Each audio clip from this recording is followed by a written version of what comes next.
Hello everybody, welcome to my channel study with Sunny. आज के class में हम लोग अपने नेक्स्ट टॉपिक के बारे में बात करने वाले हैं, जो कि है रिबेलियन इन कंट्री साइड। ठीक ना, कि विद्रोह जो कंट्री साइड में हुए, कंट्री साइड यानी जो गांव के इलाकों में जो विद्रोह हुए, ठीक ना, उसके बारे में हम लोग बात करेंगे। ठीक ना, कि इसमें इन लोगों ने किस तरीके से नॉन कॉपरेशन मूवमेंट का समर्थन किया, ठीक ना, या किस तरीके से इन्होंने नॉन कॉपरेशन मूवमेंट को लिया। ठीक ना, इस सारी चीज़ों को हम लोग जानेंगे। जैसे मैंने आपको बताया था कि सारे ग्रुप्स तो तैयार हो गए थे, ठीक ना, कि हम लोग क्या करेंगे, एक आंदोलन करेंगे, लेकिन सबके लिए आंदोलन का मतलब अलग अलग था। तो शहरों में हम लोग कल देखे थे आंदोलन किस तरीके से शुरुआत हुआ, और ये भी देखे थे कि किस तरीके से धीरे धीरे आंदोलन कमज़ोर पड़ने लगा था। आज हम गांव में भी वही काम करेंगे कि यहाँ पे देखेंगे कि किस तरीके से नॉन कॉपरेशन मूवमेंट, यहाँ पे कैसा नॉन कॉपरेशन मूवमेंट का रूप चला था, मतलब किस तरीके से नॉन कॉपरेशन मूवमेंट की शुरुआत हुई थी। ठीक ना, और इनके लिए, ठीक ना, इनके लिए इन्होंने ये मूवमेंट मतलब किस चाह में लड़ी थी, मतलब उनको क्या चाहत थी, क्या किस किस चीज़ के लिए उन्होंने ये मूवमेंट में पार्टिसिपेट किया। ठीक ना, ये सारी चीज़ें भी हम लोग जानने का प्रयास करेंगे। तो दो एग्जाम्पल के जरिए समझेंगे। ठीक ना, तो आज हम लोग एक एग्जाम्पल देखेंगे अवध वाला। ठीक ना, बाकी का जो कल एक एग्जाम्पल है, ठीक ना, आंध्र प्रदेश वाला, उसको हम लोग कल देखेंगे। यहाँ तक चीज़ें क्लियर हो गई। तो अब हम आगे बढ़ते हैं। जैसा कि क्या हुआ था कि सिटी से यानी शहरों से जो नॉन कॉपरेशन मूवमेंट था गाँव तक फैल चुका था। ठीक ना, शहरों से गांव तक ये मूवमेंट धीरे धीरे क्या हो चुका था, फैल चुका था। आपको जैसे कि पता भी है कि धीरे धीरे शहर से, मैंने आपको बताया भी था कि शहर से धीरे धीरे मूवमेंट क्या हो रहा है, गांव तक फैल चुका है। ठीक ना, और गांव में भी क्या हो रहा था, अलग अलग जगहों पे क्या हो रहा था, अलग अलग जगहों पे अलग अलग तरीके से क्या हो रहे थे, ट्राइबल्स जो थे या जो पीजेंट्स होते थे, ठीक ना, उनमें असंतोष का माहौल था, ब्रिटिशर्स के वो खिलाफ होते थे। ठीक ना, मतलब छोटी मोटी लड़ाइयाँ उनके बीच भी चलती रहती थी। ठीक ना, टेंशन का माहौल होता था।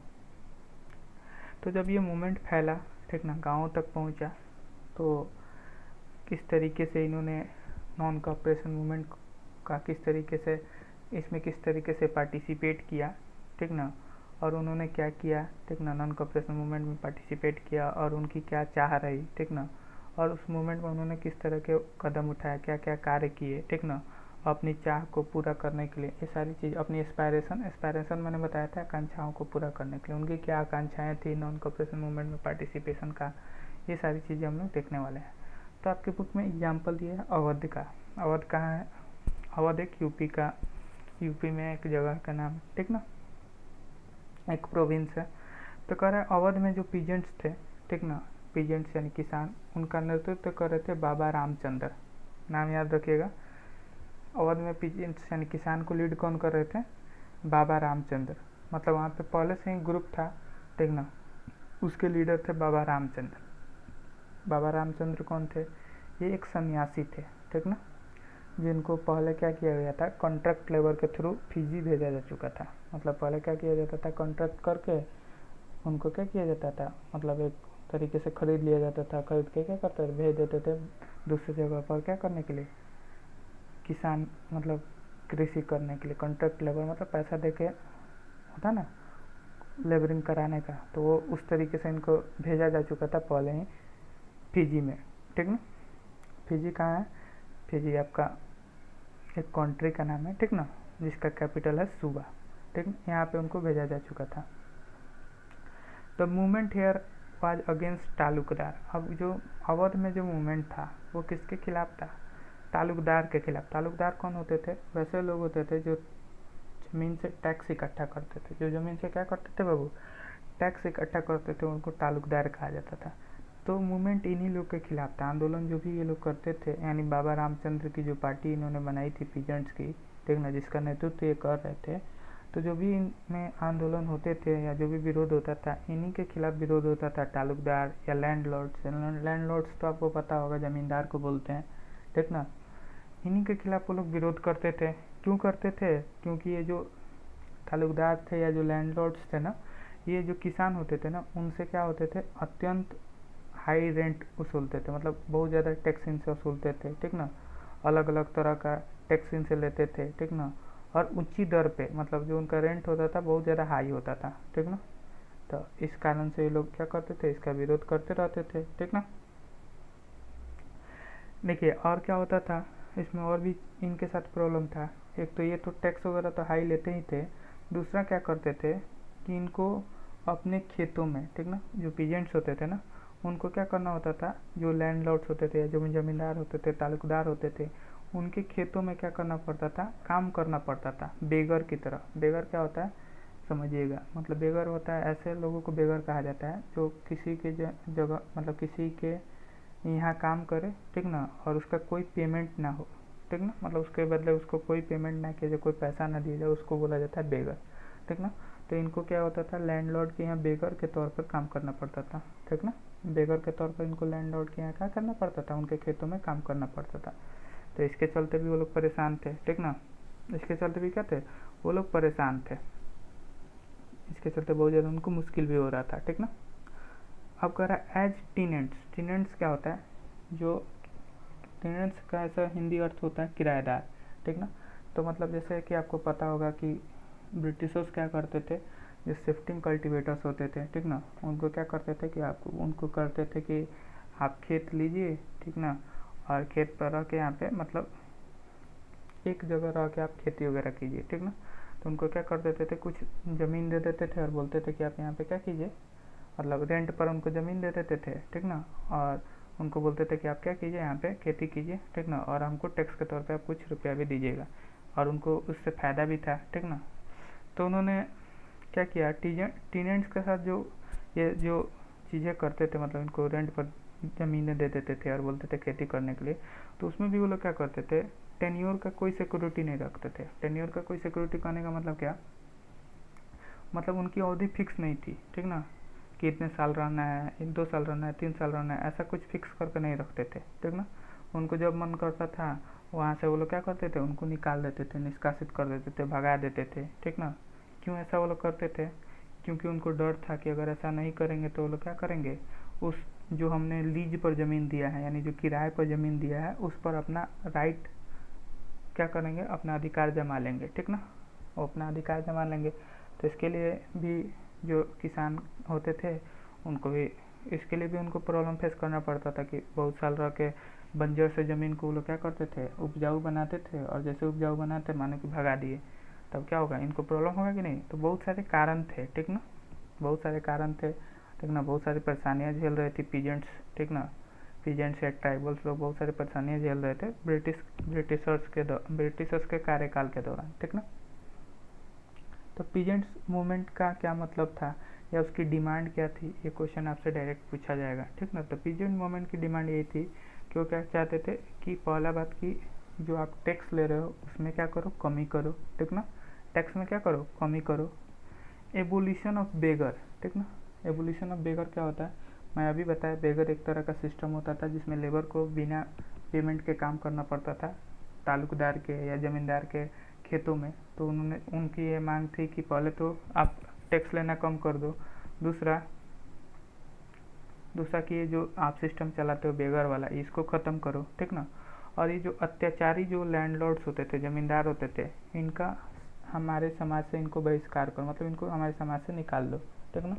और इसी मकसद के साथ वो लोग क्या करते थे, अपना जो भी मूवमेंट है आंदोलन करते थे, ठीक ना।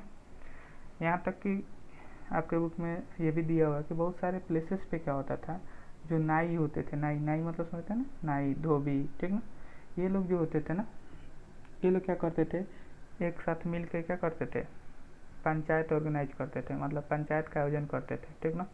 मतलब इन जो भी ये सब अलग अलग ग्रुप के जो मेंबर होते थे एक साथ मिल के बैठते थे, ठीक ना। बैठ के क्या करते थे, वो उपाय खोजते थे, ठीक ना, किस तरीके से हम लैंडलॉर्ड से ज़मींदार हैं उनको किस तरीके से हम अपने एरिया से हटाएं, ठीक ना। इस तरह का वो लोग योजना वगैरह भी बनाते थे, ठीक ना, पंचायती वगैरह करते थे, ठीक ना। और उसमें यहाँ तक कि बार्बर्स और वाशरमैन ये लोग भी शामिल होते थे इस पंचायत का हिस्सा ये लोग भी थे, ठीक ना। यहाँ तक चीज़ें क्लियर हो गई।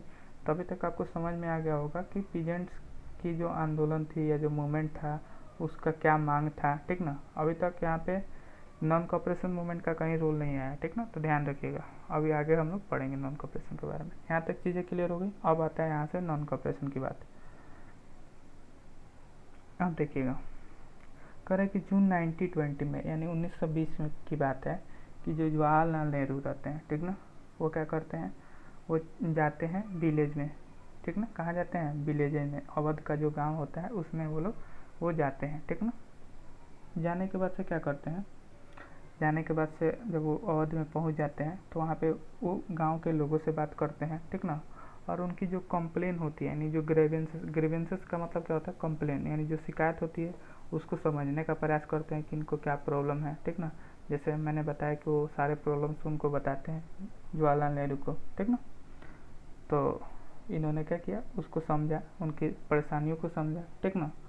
परेशानी को समझने के बाद से क्या किया, अक्टूबर आते आते तक इन्होंने क्या किया, एक अवध किसान सभा, मतलब एक ग्रुप बनाया जिसका क्या नाम रखा, अवध किसान सभा।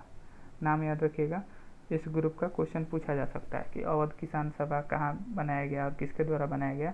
तो ये बनाया गया था, ठीक ना, अवध के विलेजर्स द्वारा, यानी अवध के विलेजर्स और जवाहरलाल नेहरू का इसमें मेन रोल था, ठीक ना। तो उन्होंने एक ग्रुप बनाया जिसका नाम था अवध किसान सभा, ठीक ना। और इसका जो हेड थे, जो मुखिया थे, जवाहरलाल नेहरू थे, बाबा रामचंद्र थे, ठीक ना, और भी कुछ लोग थे, ठीक ना, जो इसके मुखिया थे, ठीक ना। मुखिया मतलब हेड थे, इसका नेतृत्व कर रहे थे इस सभा का, इस ऑर्गेनाइजेशन का, ठीक ना। एक मंथ के अंदर इसके कम से कम 300 ब्रांचेज, अलग अलग ब्रांचेज को सेटअप किया गया, मतलब अलग अलग इसकी अलग अलग ग्रुप से इसका सेटअप कर दिया गया, ठीक ना, पूरे विलेज में, अवध के पूरे विलेज में, ठीक ना। इसका अलग अलग 300 ब्रांच सेटअप कर दिया गया, मतलब 300 अलग अलग, मतलब इसका छोटी छोटी पार्टियां बना दी गई, ठीक ना। अब देखिए क्या होता है। अब देखिए ये सब किया क्यों जा रहा था, क्योंकि उनका मानना था कि जब नॉन कॉपरेशन जब स्टार्ट होगा, ठीक ना, जब नॉन कॉपरेशन स्टार्ट होगा आने वाले सालों में, जब यहाँ पे स्टार्ट होगा, तो कांग्रेस का यही प्रयास था कि वो क्या करें, अवध के जो पीजेंट्स हैं, यानी जो किसान हैं, उनको क्या करे, इस स्ट्रगल में शामिल कर ले, इनको उस स्ट्रगल में क्या कर ले, शामिल कर ले, ठीक ना। उनको इस स्ट्रगल में क्या कर ले बाबू, शामिल कर ले। किस लिए शामिल करना चाहते थे, क्योंकि वो क्या कर सके, ये स्ट्रगल को और व्यापक पैमाने तक पहुंचा सके। व्यापक पैमाने करने का मतलब क्या, कि अब जैसे जितने ज़्यादा लोग होंगे उतने ज़्यादा स्ट्रगल बढ़ेगा, ठीक ना, जितने ज़्यादा लोग होंगे उतना बड़ा स्ट्रगल होगा। इसलिए चाहते थे कि जितना ज़्यादा लोग रहेंगे तो इनकी बातों को वैल्यू देना पड़ेगा, जो ब्रिटिशर्स थे, ठीक ना। तो इस चाह के साथ क्या हुआ, कांग्रेस लीडर ने मतलब इनको सपोर्ट करना शुरू किया, ठीक ना, क्योंकि यहाँ पे लोग ज़्यादा थे, ठीक ना। और ये चाहते थे कि क्या हो, जितने ज़्यादा लोग हमारे इस स्ट्रगल में रहे उतना हमारे स्ट्रगल क्या होगा, सक्सेसफुल होगा, ऐसा इन लोगों का मानना था, ठीक ना। लेकिन समझिएगा यहाँ पे थोड़ा सिचुएशन अलग था। कह रहा है कि जैसे जैसे मूवमेंट स्प्रेड हुआ, ठीक ना, 1921 में, ठीक ना, जैसे जैसे मूवमेंट स्प्रेड हुआ तो जो तालुकदार होते थे, जो मर्चेंट्स होते थे, ठीक ना, तो उन्होंने मतलब नॉन कॉपरेशन मूवमेंट जब गांव तक पहुंचा, ठीक ना, तो पहुंचने के बाद से क्या हुआ, जब ये मूवमेंट यहाँ पे अवध तक पहुंचा, यानी जब अवध में इस तरह का मूवमेंट शुरू किया गया, तो जो मूवमेंट में जो आंदोलनकारी थे, जो मूवमेंट कर रहे थे, उन्होंने क्या किया, उन्होंने तालुकदार के जो घर थे उस पर अटैक किया, ठीक ना। तालुकदार या मर्चेंट के जो घर थे उस पर अटैक करना शुरू कर दिया, ठीक ना। बाजार लूट लिया, जो ग्रेन वो लोग जमा करके, जो अनाज वो लोग जमा करके रखे थे उसको छुड़ा लिया, ठीक ना, उसको उठा लिया, उसको चुरा लिया, इस तरीके से, ठीक ना। और बहुत सारे जगहों पर उन्होंने क्या किया, बहुत सारे जगहों पर उन्होंने ये कहा, ठीक ना, उन्होंने मतलब टैक्स देने से भी, मतलब उन्होंने लोकल लीडर्स या जो पीजेंट्स थे, ठीक ना, उन्होंने कहा कि गांधी जी बोले हैं कि क्या करें, जितने भी ये आप टैक्स लेते हो, ठीक ना, ये टैक्स अब हम ये लोग टैक्स क्या करेंगे, आपको क्या करना होगा, ये जितने भी टैक्स आपने लिए हैं या जो ज़मीन आप पीजेंट्स का लिए हैं, इसको आपको क्या करना होगा, गरीबों में बांट देना है, ठीक ना। उन्होंने मतलब गांधी जी का नाम लेके इस तरीके से उन्होंने ये सारी चीज़ें की मूवमेंट के अंदर, ठीक ना, मूवमेंट के अंदर ये सारी सब चीज़ें की, ठीक ना। और वो लोग क्या करते थे, मतलब महात्मा गांधी को ही क्या करते थे, महात्मा गांधी का नाम वो लोग रखते थे, ठीक ना। कहते थे कि उन्होंने ही क्या किया है, हमारे ये जो भी हमारी जो आकांक्षाएं हैं, ठीक ना, या जो भी कार्य हैं, हम उन्हीं के द्वारा मतलब उन्हीं के इजाज़त पर हम ये सारी चीज़ें कर रहे हैं, ठीक ना। तो इस चीज़ों से क्या थे, कांग्रेस नाखुश थे। इस चीज़ों से क्या थे बाबू, कांग्रेस के जो अदर लीडर थे वो क्या थे, नाखुश थे। क्योंकि नॉन कॉपरेशन मूवमेंट का तो ये मतलब कतई नहीं था कि हम क्या करें, हिंसा करें, बाजार लूट ले, ठीक ना, उनके घर लूट ले, इस तरह का तो कोई मतलब नहीं था।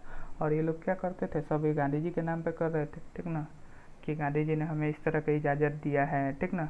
गांधी जी ये बोले हैं कि अब कोई टैक्स नहीं पे किया जाएगा, लैंड को रीडिस्ट्रीब्यूट किया जाएगा गरीबों के बीच, ठीक ना। तो इस तरह की जब चीज़ें हुई तो कांग्रेस लीडर क्या थे, इससे खुश नहीं थे। कि जैसे कांग्रेस का जो मतलब एस्पायरेशन था, कांग्रेस चाहता था कि इससे क्या होगा, ज़्यादा लोग जुटेंगे। लेकिन जब इस तरह का सिचुएशन होने लगा तो कांग्रेस लीडर भी नाखुश हुए, ठीक ना। सही बात है, क्योंकि नॉन कॉपरेशन जो मूवमेंट था उसमें क्या किस बात की बात की गई थी कि वायलेंस नहीं करना है, ठीक ना। आपको केवल एक विरोध करना है, ठीक ना। तो यहाँ पे वायलेंस नहीं करना था, जबकि इन्होंने वायलेंस करना शुरू कर दिया, ठीक ना। ये सारी चीज़ें हुई, ठीक ना। तो यहाँ तक आपको चीज़ें समझ में आ गई होंगी, ठीक ना। और नॉन कॉपरेशन मूवमेंट का मतलब इनके लिए क्या था, ये भी आपको समझ में आ गया होगा। इनका मतलब यही था कि जो इनके साथ जो इनका डिमांड था उसका पूरा हो जाना, इनके लिए नॉन कॉपरेशन मूवमेंट का मतलब यही था, ठीक ना। तो वही बात है कि सबने अपने अपने तरीके से इस आंदोलन को लिया था। अब एक और आपके बुक में एग्जाम्पल दिया है आंध्र प्रदेश के बारे में, ठीक ना। उसको हम लोग कल के क्लास में समझेंगे। अभी तक जो मैंने बताया आपको क्लियर स्पष्ट हुआ होगा, तो आप अच्छे से इस पर क्वेश्चन बना सकते हैं। मिलेंगे नेक्स्ट क्लास में, तब तक के लिए ओके, थैंक यू।